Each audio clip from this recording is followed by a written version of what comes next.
Hi, everyone. Welcome to Authors on the Air.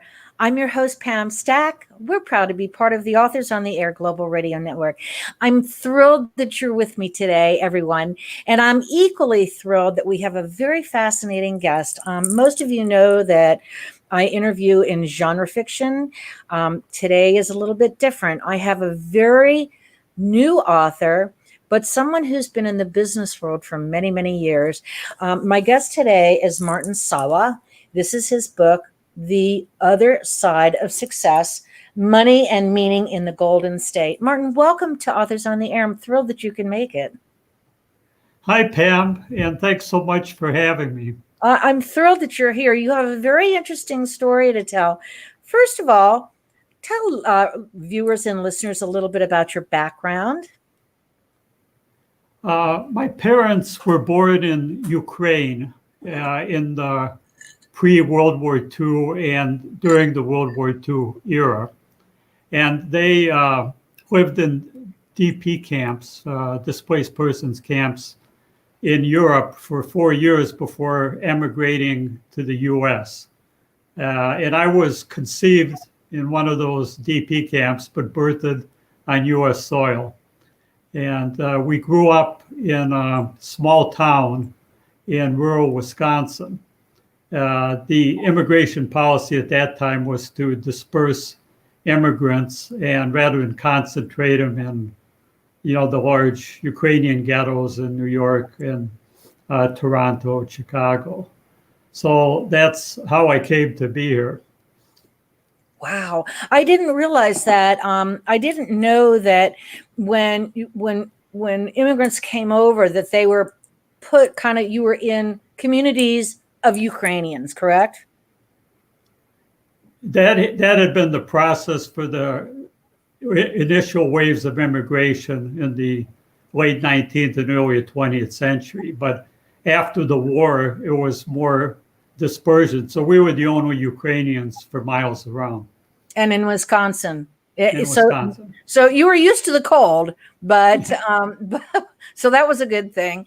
What happened when you grew up in Wisconsin? Then what happened to you?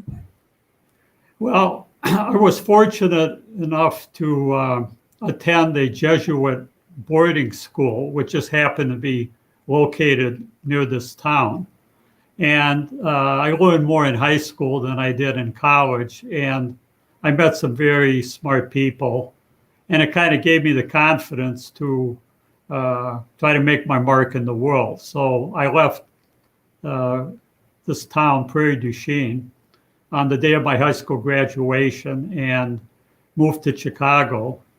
And then a few years later, in 1973, moved to California and never looked back. What did you aspire to do when you were in high school and after you left high school? Well, I studied architecture for a while in college and then just kind of bounced around. I did some hitchhiking, took drive-away cars, kind of saw the country. Didn't really know what I wanted to do. So when I arrived in California, I got into city planning and then got married. And when my wife was pregnant, we were dead broke. And I was commuting 50 miles from Oakland to San Jose to a job I didn't like. And one day I just quit and said, I'm never going back to that life again. I'm going to make it on my own as an entrepreneur. And so I got a real estate license because that was the easiest thing to get into, virtually no barriers to entry. And started out as a commercial real estate broker selling investment properties. Wow. Wow. Did you enjoy doing that?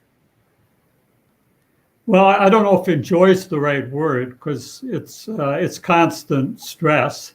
And it took almost a year before I started seeing any commission checks. So during the interim, I had to kite credit cards, do whatever I had to do to support the family. And so it was rough starting out. But once the deals started happening and bigger deals and bigger commissions, then it felt rewarding. And so what did you do then? So you sold commercial real estate. I would imagine, I understand that would be longer term before you got commissions on those. So now you're finally in the loop and you're becoming known and you're making some money and you're able to support your family. What happens then? Well, from the business side, I stayed I stayed in brokerage for almost 20 years. Wow. And this was in San Francisco and West Los Angeles, where I sold high-rise office buildings, Wow. shopping malls, technology parks, the largest assets. And there were a number of factors in my personal life that were affected by the business. And those caused a lot of issues. And eventually, I was at the top of my game, and I just quit brokerage. And, and that shocked a lot of people because, why would you do that? And so then I wasn't sure what I was going to do. I tried day trading for a while because there was a lot of excitement. Pretty hot back then too. It was a lot of people doing that. Yeah. Yeah. So like a few weeks ago when you saw the GameSpot and all of that, that was the norm back then. Right. I wasn't that good at it, and which led me to believe that if you're good in one aspect of business, that doesn't necessarily mean you'll be good in another. It doesn't translate, right?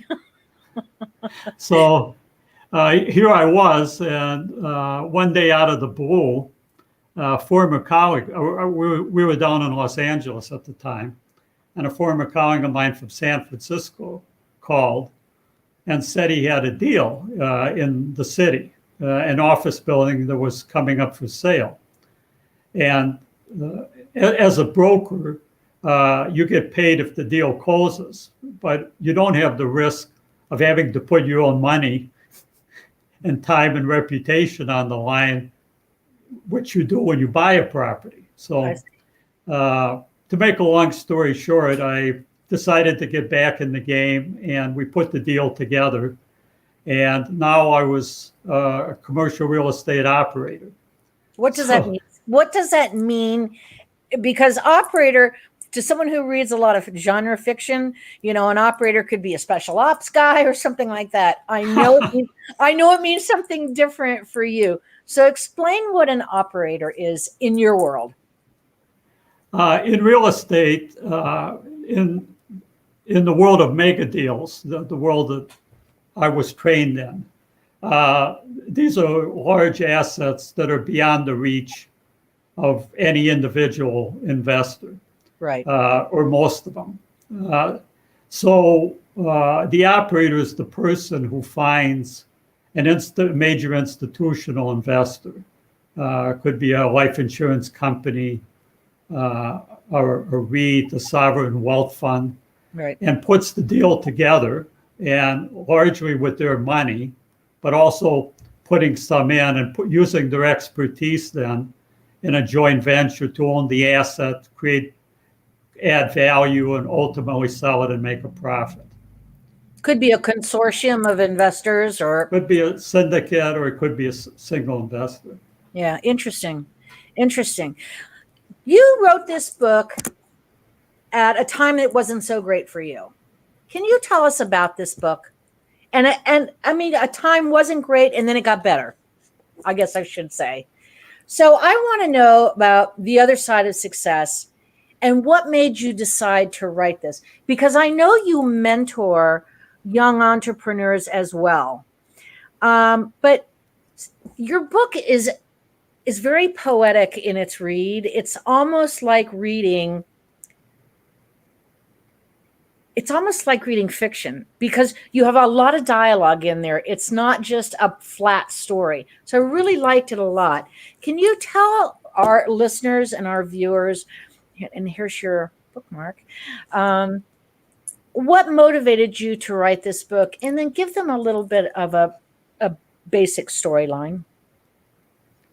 So just to finish, I reinvented myself one more time in the world of commercial real estate, from an Okay. operator to a developer. And that's, most people I think know what that is. Right. And so I had a partner, and we had a major project in San Francisco. It was a large mixed use project, involved a number of buildings and properties, and had a finished value at that time that we estimated at for around $400 million. And this was during the Great Recession. And so things happened.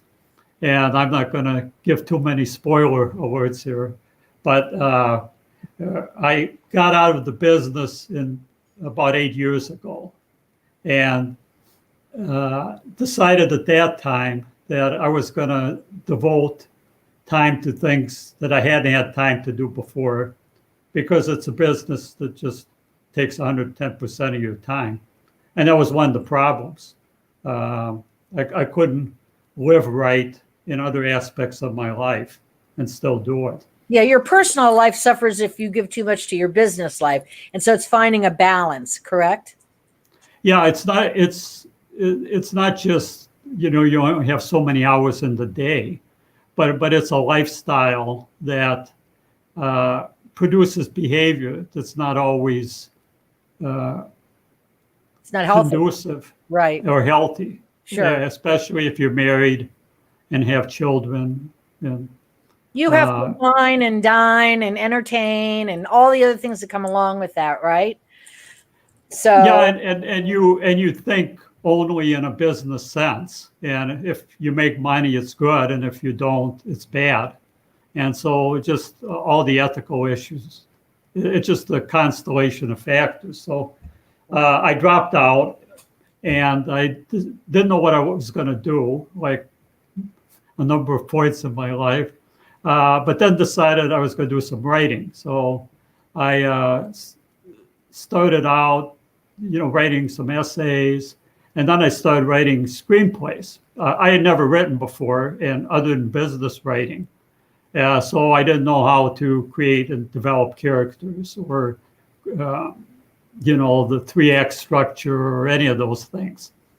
So I did that, and I wrote 3 screenplays, and then I decided what I was going to do next. And I was working with a developmental editor who said, your life seems kind of interesting. And that's something, you write what you know, where your heart is in it. Did you ever think of writing a memoir? And I said no, because I always thought it was kind of a narcissistic, it could be a narcissistic exhibition. Oh, sometimes or right. Or just a banal vanity project. So I gave it some thought, and then I thought about it, and I discovered that the people that I had known and the experiences that I had were more interesting than what I could conjure up in the fictional world. And so that was, but then as I got into it, and people who have written memoirs understand that the hardest decision is how truthful are you going to be? And I struggle with this for weeks, and because it means going back in your life and reliving unpleasant experiences and reconnecting with people to, establish the accurate timeline and what happened when, and how memory is. And then I decided, yes, I was going to be truthful, and you're either all in or not in at all. And then what does your family think about this, Martin? Well, they always thought I was, kind of marched to my own drumbeat anyway. So. Good for you. I like that. I don't want to say they took it in stride, but but they took did. it in stride. So. Good for you. And so then I was faced with, the structure, And obviously my career in commercial real estate, I thought would be interesting to people. There haven't been very many books written about commercial real estate. If you go to those physical bookstores that still are around and you look on the shelf, 95% is on residential real estate. And it's kind of the 7 secrets or the how-to variety. Sure. So I thought kind of exposing this world of commercial real estate and the mega deals and the characters would be kind of interesting. But then I said, that's just the business bio, and it doesn't really address the issue of truth. So I wrote a parallel narrative, and this was raw accounting of my personal life. And that's how the book came to be. How long did it take for you to write this book?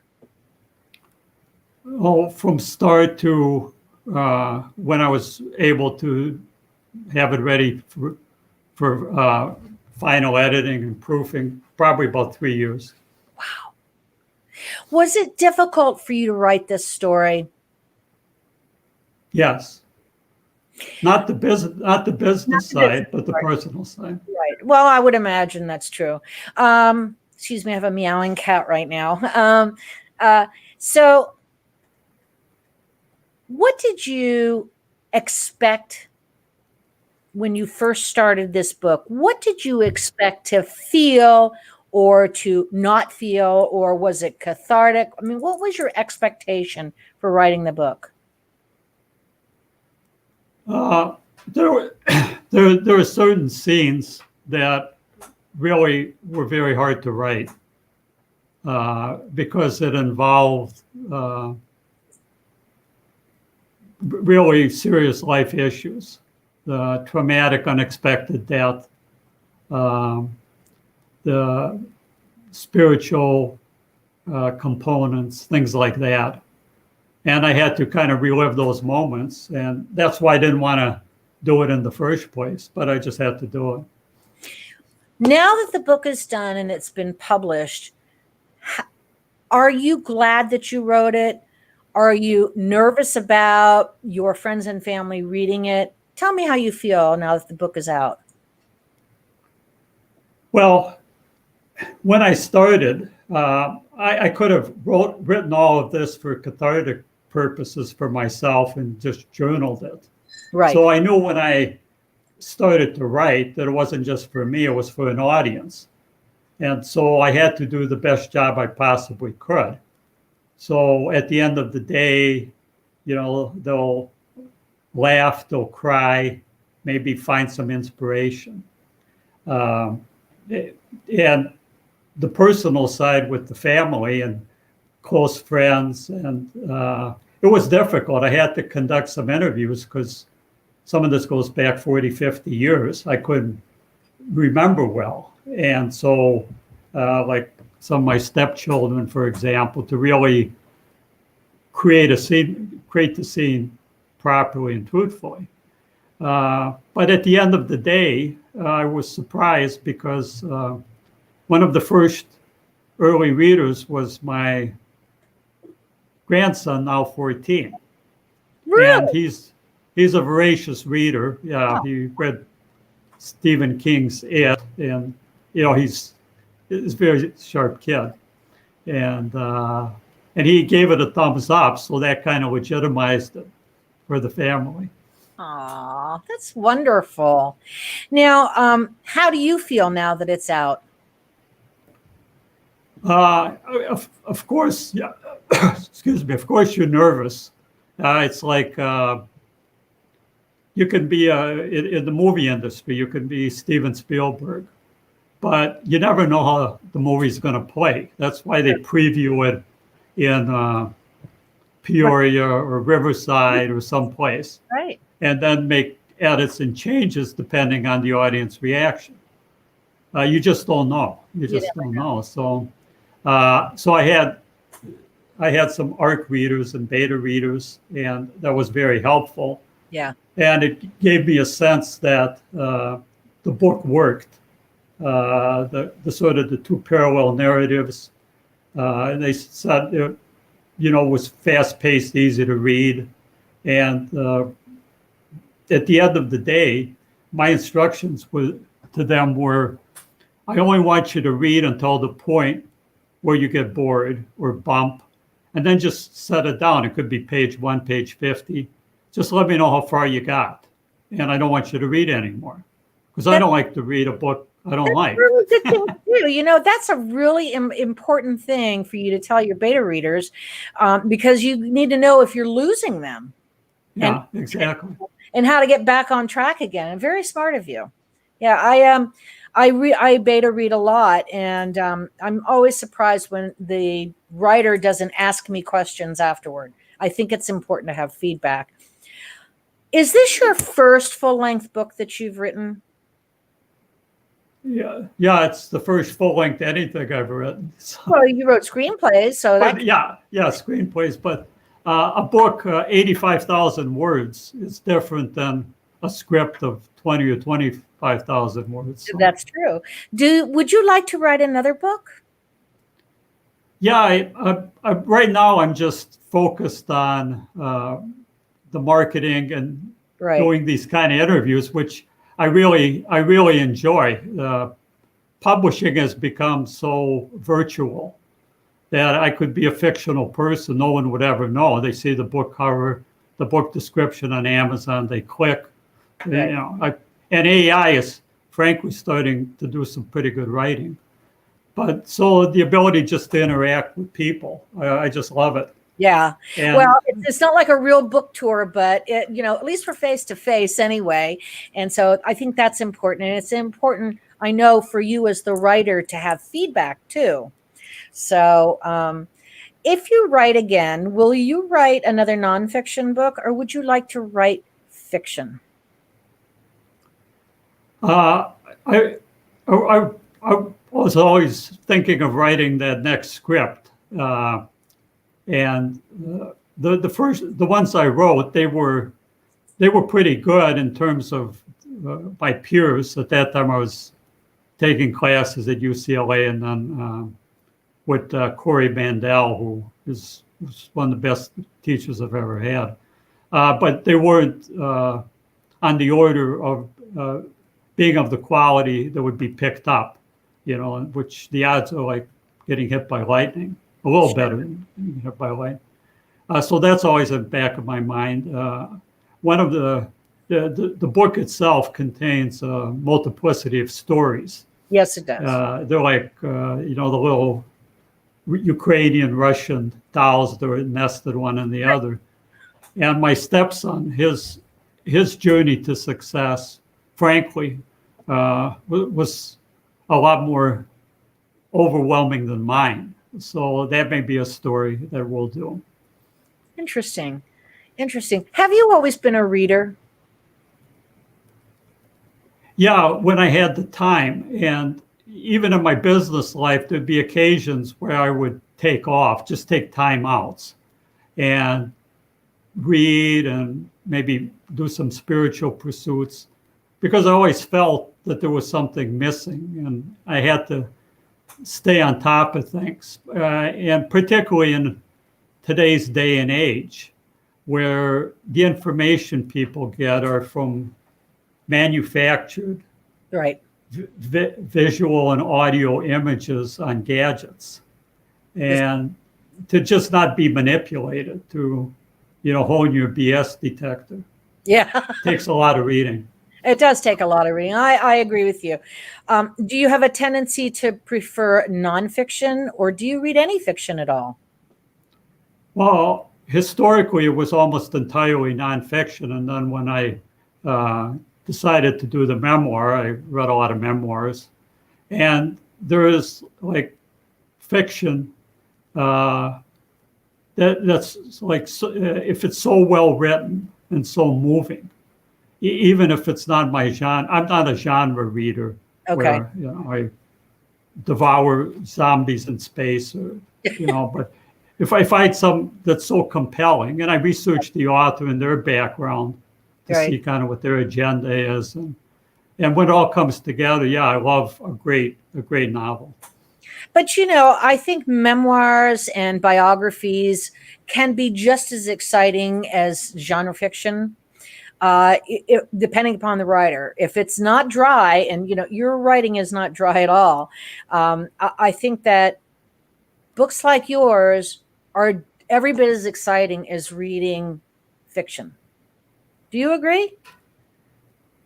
Yes, I've read some great memoirs, all of Mary Carr's works. I'm sure you're familiar with, and just the sensory description. Yeah. And the memoir falls technically between fiction and nonfiction. It's a truthful accounting. If you don't stay to the truth, and you've seen people, who have created novels and passed them off as memoirs, that's kind of disturbing. But then you also need to make it interesting. As a novel, you need to have the scenes and the sequences and the character arcs. And so you have to kind of mash the two together. That's true. You do. You do. So now you're going to sit back and say, oh, thank you. The book is out. I'm finished with that part. We'll move on to promotion and marketing. And then you're going to jump back in and do screenplays again. Perhaps. But I've done some strange things in my life for no apparent reason. So there's no guarantees, Pam. That's the way it should be, Martin. It keeps your life exciting, right? This is my retirement hobby, so I understand completely. My business is so not having anything to do with this. I'm just an avid reader, and I'm so impressed by people who can write books. That's why I like talking to them, because I read a lot. So tell everybody where they can get your book, and also where we can find you on the internet.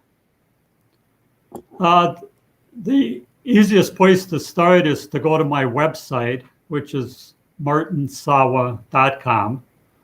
And there you can click, and the book is available online from a bookseller of your choice. Excellent. In paperback, hardback, ebook format. You click and then click again, and you're in Amazon or Barnes & Noble. Right. And you download the ebook, and you can start reading in about 45 seconds. Well, that's it's interesting. I read that like 1.5 million, no, maybe it's more than that, 11 million or something self-published books were put out last year. Ebooks had just blew out. People were reading more than ever, which gives me great joy to know that, because I know a lot of people who've never read a book for pleasure, and I don't understand that at all. But I love your cover design. I think it's beautiful. It's eye-catching when you're just looking at thumbnails on Amazon or any other place. And I don't know a lot of bookstores that are open, or they have limited capacity. I wish you all the success with this. I really enjoyed this book. I'm so glad that Julia mentioned you to me. And I hope if you have a new project, you'll come back and see me sometime. Well, thanks so much, Pam. I really appreciate your having me on. I know you have a wide network of listeners. Oh, listen, it's nice for me to try new things and talk to interesting people. I love that. It's just it's a nice change of pace for me. You seem like a really down to earth guy, even though you've had these great successes and then you've walked away from them and all. And to me, that makes life interesting. You never know what's coming around the corner. You sure don't. I tell you what, something amazing is going to happen every single day. You just got to get ready for it, right? That's absolutely true. Thank you so much. My guest today has been Martin Sawa. His book is called The Other Side of Success, Money and Meaning in the Golden State. I highly recommend this book. Thank you so much, Martin. Thank you.